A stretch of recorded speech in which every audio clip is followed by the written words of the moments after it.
Welcome back to Boilers and Beyond.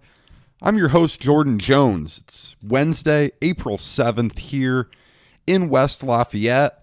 We have officially entered the downtime of college athletics for the year. Baylor has cut down the nets in Lucas Oil Stadium, and we are exactly 150 days away from kickoff for Purdue football against Oregon State in Ross-Ade Stadium. We'll be here all offseason to keep you updated on everything Purdue, Big Ten, and college athletics as a whole. But today we'll recap a bit of the NCAA tournament, talk all sorts of tidbits of Purdue news, and take a look at a little bit of Purdue football. We got some news in today on a couple of fronts, so we'll talk about that a bit. You know, for the second straight week last week, I recorded the episode on a Tuesday morning. I released it Tuesday morning, and then Tuesday afternoon, a Boilermaker basketball player entered the transfer portal. This time, Emmanuel Duwana decided to move on with his college basketball career. He becomes the second Boiler to enter the transfer portal, joining Aaron Wheeler. With Duwana transferring, it's completely understandable. It's one that probably would have happened even if we weren't in the era of immediate eligibility, being at this point, it's not officially passed legislation, but it's on the table and it sounds like it will pass. So even though Duwana will likely be able to transfer, this is a prototypical situation where someone would transfer even in the past. He came into Purdue in the class of 2018 alongside Eric Hunter Jr. and Travion Williams, 3-star recruit per 24/7 Sports. He redshirted his first year on the 2018-19 Elite Eight team, and he dealt with some foot injuries that year, which really limited his practice time, and that certainly didn't help his development at all. Duwana wasn't a guy who had played tons of basketball before he came to Purdue. Grew up in Ghana before moving to the Miami area where he played his high school basketball. In his redshirt freshman season of 2019-20, appeared in 9 games, playing 31 total minutes, and it was all mop-up duty. Every game he entered was well out of reach for one side. Played in a good amount of wins, and he played in the brutal loss Purdue took over in Champaign when they only scored 37 points. Played at the end there. Totaled 12 points on 6 of 13 shooting. One of the bigger issues with his game that year that really caused some concern was that committed 10 fouls in those 31 minutes of action. That translates to 12.9 per 40 minutes. Just really didn't look comfortable on either side of the floor whatsoever. And then this season, he battled with some COVID-19 complications. Didn't end up appearing in a game. I know he didn't dress for many games. I do believe he dressed for a few around the holiday time, but again, no surprise to see him transfer. There really wasn't any path for him to get playing time at Purdue. You have Travion Williams coming back. He'll be a preseason All-Big Ten player, potentially a preseason All-American. You have Zach Edey. He'll be one of the best backup centers in the country next year. You don't find a lot of guys coming off the bench at the center position at 7'4", with the upside that Zach Edey showed as a true freshman. And then Caleb First will come in. He's built to play the 5 as well at 6'10", coming in from Blackhawk Christian Academy up in Fort Wayne. He'll be pushing for playing time his true freshman season too. There just wasn't any room for Duwana. Now he has the chance to go elsewhere, hopefully get some good playing time. Where that will be, I really have no idea. This is one of the scarier parts of this transfer portal. With over 1,300 names out there now, there is very limited film on Duana. Again, just 31 minutes of game time. Most of that came in a non-competitive situation. You'd like to see him land at a mid-major. Obviously, he spent his high school years in Florida. There are lots of mid-major schools down there. Could he look to go back towards there? Sure. That would make some sense to me. I'd love to see what he's capable of. So many of the early reports were that he is very athletic, very high upside guy. We just never got to see that upside here at Purdue. Best of luck to Duana.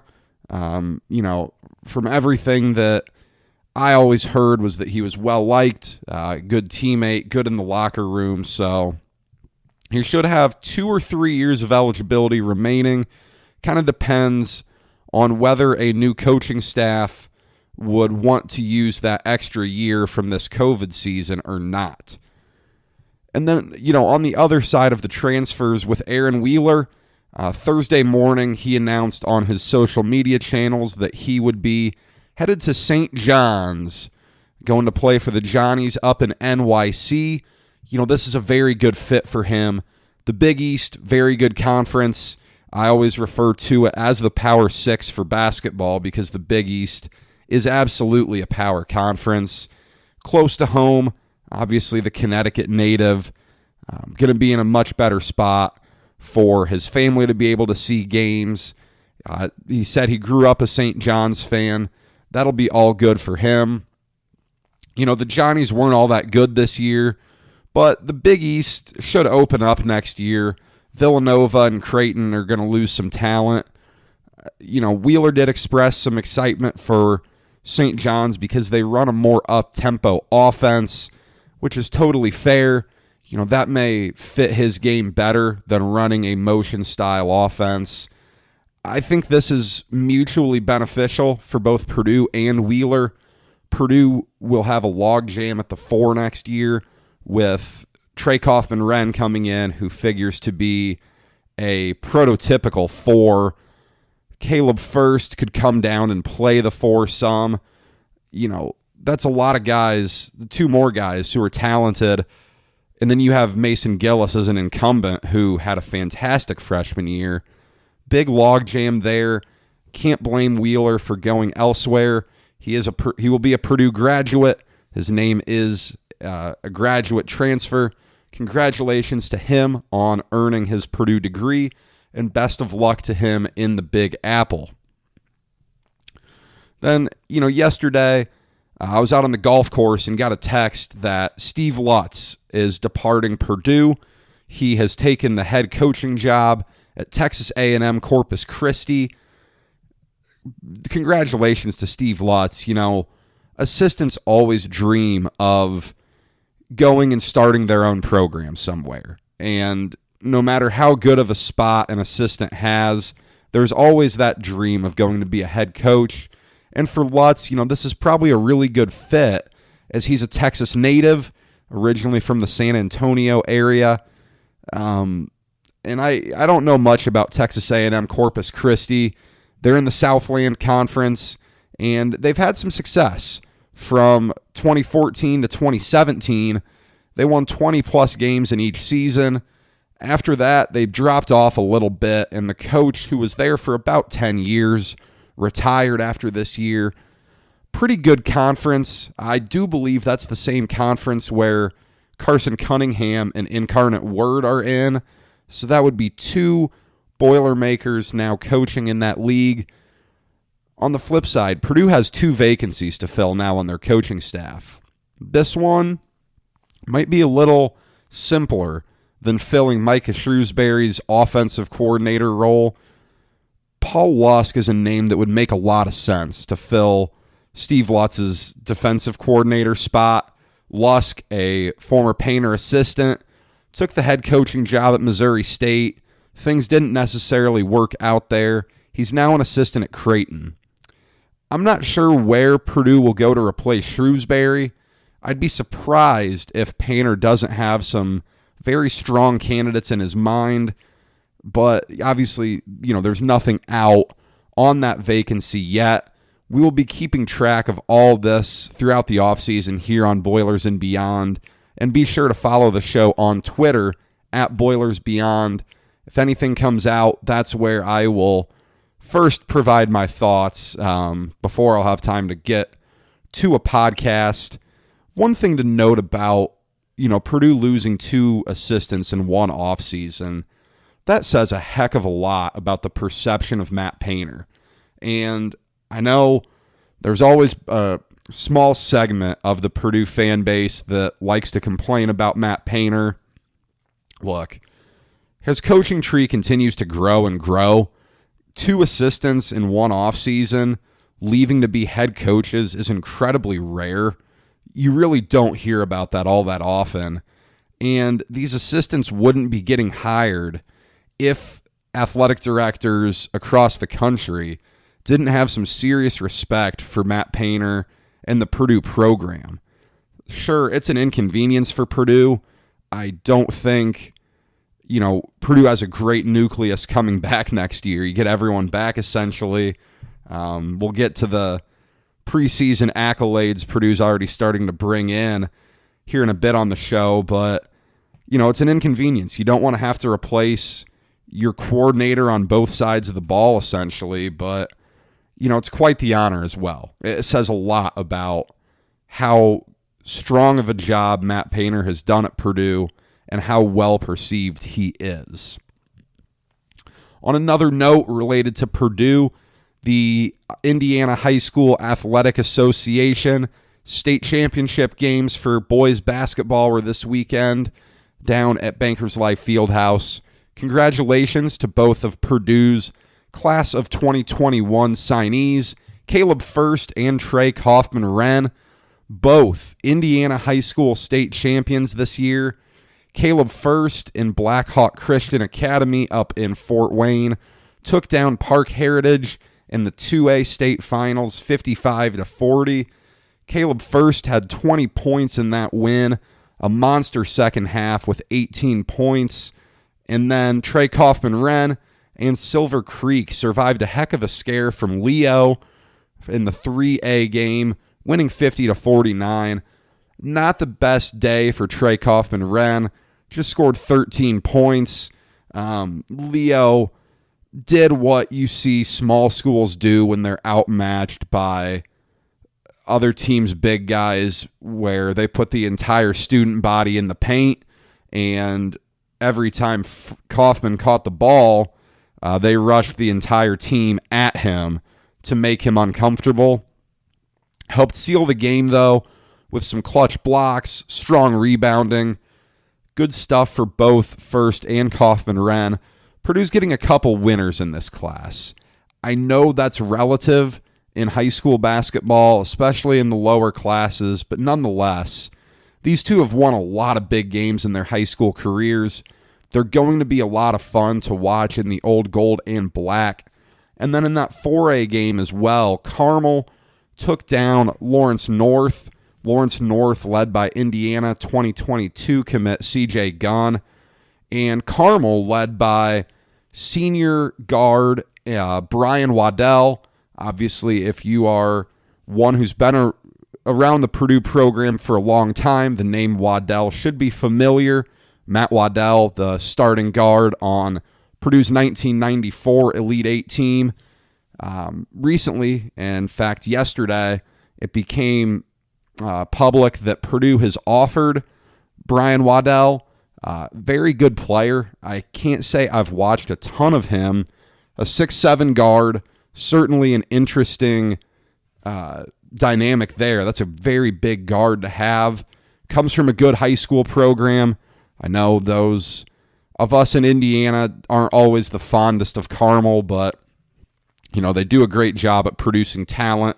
Purdue certainly got some benefit there when Ryan Klein came to West Lafayette. But, we'll see what happens there. We'll see if he ends up coming to Purdue or not. And then, with the national championship game ending, it is a media tradition to release rankings for the next season the day after. Even though we don't know a lot about NBA draft decisions, we don't know a lot about the transfer portal, we really don't know a lot about next season other than who is on rosters right now. But Purdue's getting tons of respect from the national media early on. Every poll I've seen has Purdue in the top 10. The highest I've seen was ESPN. Believe that's Jeff Borzello had Purdue at number 3. Plenty of number 4s out there as well. Seth Davis from The Athletic had Purdue at 4. Some had them lower. I know Gary Parrish from CBS Sports had the Boilers at 9. I think Andy Katz from NCAA.com had them at 7. So, all over the top 10. Obviously quite an honor for Purdue. This is by far the highest I can remember Purdue being ranked in the preseason in the past decade. I remember Purdue in the early preseason being number 2 in 2010 before Robbie Hummel re-injured his knee. They definitely fell after that news came out.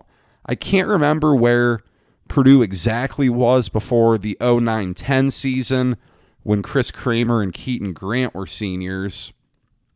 Number 6 sounds about right to me. It was top 10 for sure, if I recall correctly. Long story short, expectations are going to be high for next season. That's a double-edged sword. It's great for the fans. The social media team for Purdue has had plenty to post about today, but it's also up to this group to make sure you live up to those expectations and not set themselves up for a letdown campaign the way we kind of saw in the Big Ten this year with Wisconsin. All things considered, preseason top 10 fell to 7th in the Big Ten, I think they were. No, maybe they were 6th in the Big Ten, but disappointing. Round of 32, non-competitive exit. It's up to Purdue to make sure that they come out next year and avoid anything like that happening. Transfer portal still going around. Lots of moves across the country lately. Way too much for anyone to keep track of. A few thoughts. Maryland had 2 high-profile additions. Qudus Wahab, former Georgetown forward, and Fats Russell, former Rhode Island guard, are both coming in. Strong additions there. They get a true point guard in Russell. They get a quality big guy in Wahab to go with Dante Scott. They did lose Daryl Morsell, the Big Ten Defensive Player of the Year. So, some come and go there for Mark Turgeon, but all in all, 2 high-quality pickups. Illinois lost former 5-star recruit Adam Miller to the portal. A head-scratcher, to say the least.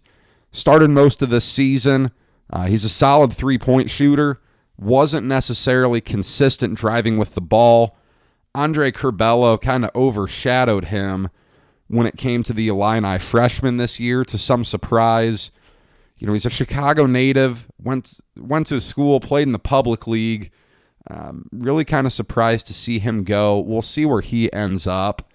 Indiana still has a lot of names out in the portal, but right now I wouldn't be shocked to see a lot of them come back. Trace Jackson Davis elected to return for his junior season. No NBA for him yet. That's a bit of an eye-opener. Mike Woodson's hiring wasn't the most applauded decision, but so far, so good if you're evaluating what he's done. Jackson Davis had some interesting comments about Archie Miller's offense, stating that Woodson will allow them to actually play.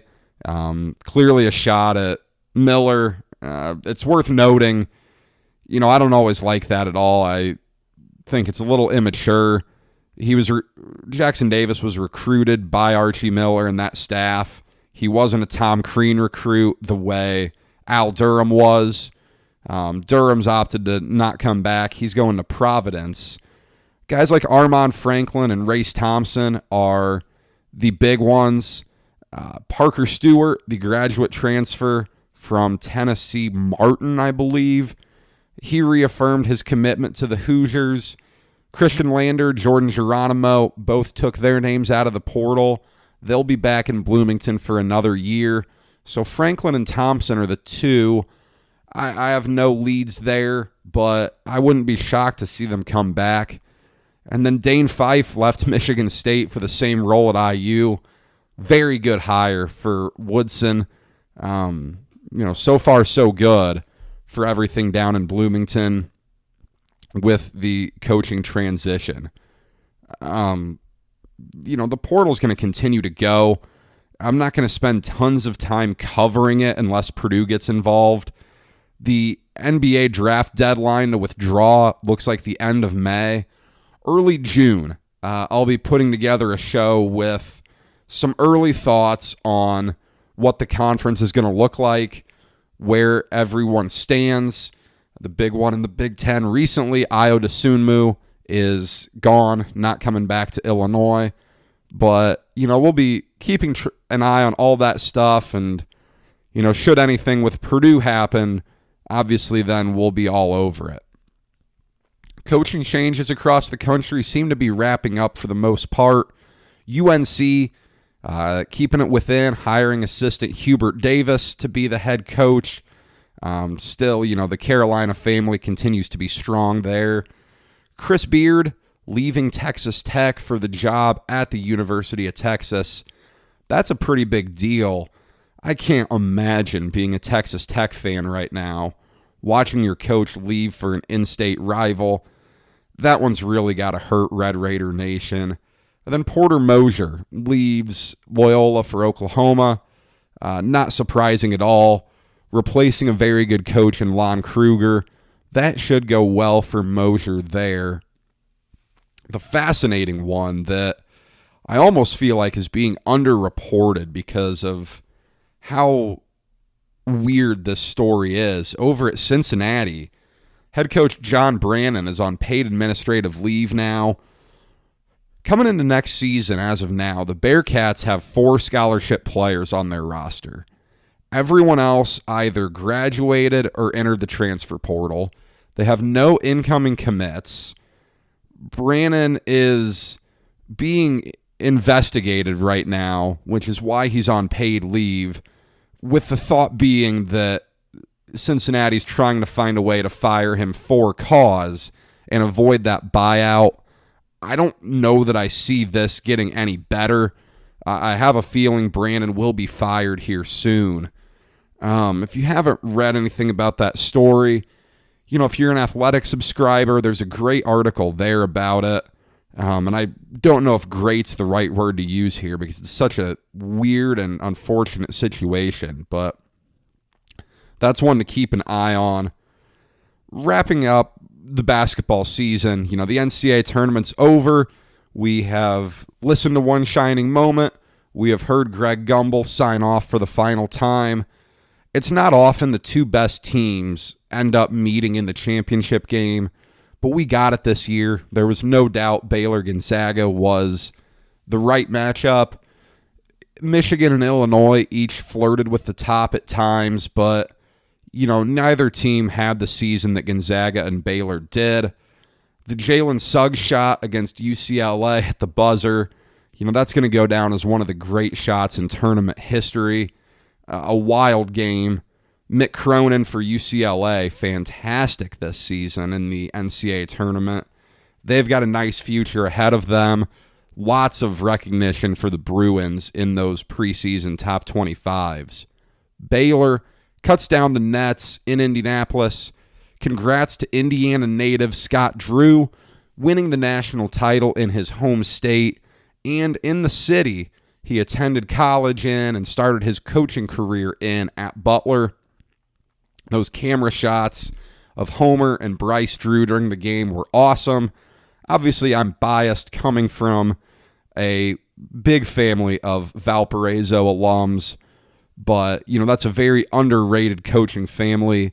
Absolute legends here in the state of Indiana. That Gonzaga win over UCLA will probably be the game that everyone remembers about this tournament.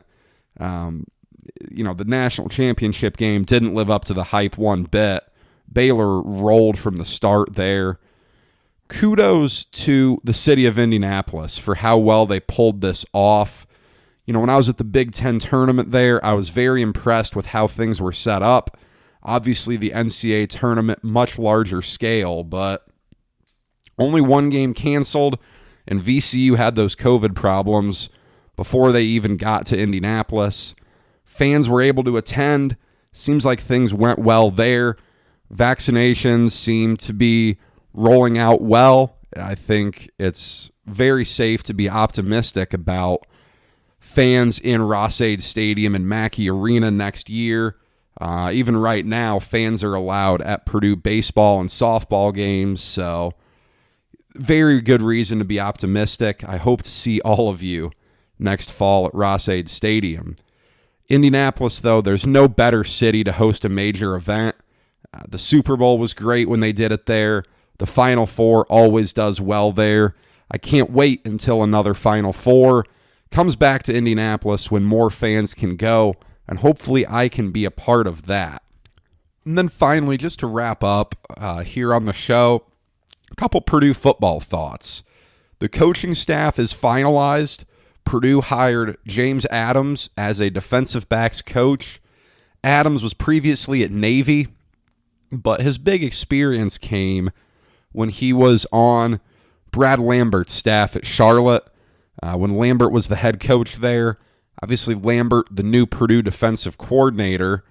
He's a younger guy, played at Wake Forest in the mid-2000s, and Adams provides some youth to a very veteran staff. You have Lambert, Mark Hagan, the defensive line coach, Ron English coaching the corners. Lambert will be doing the linebackers as well as overseeing the whole defense. Those guys are all very experienced, a little bit older, and this will be a nice injection of youth on that side of the ball. I was reading through the message boards, and obviously sometimes fans go a little crazy.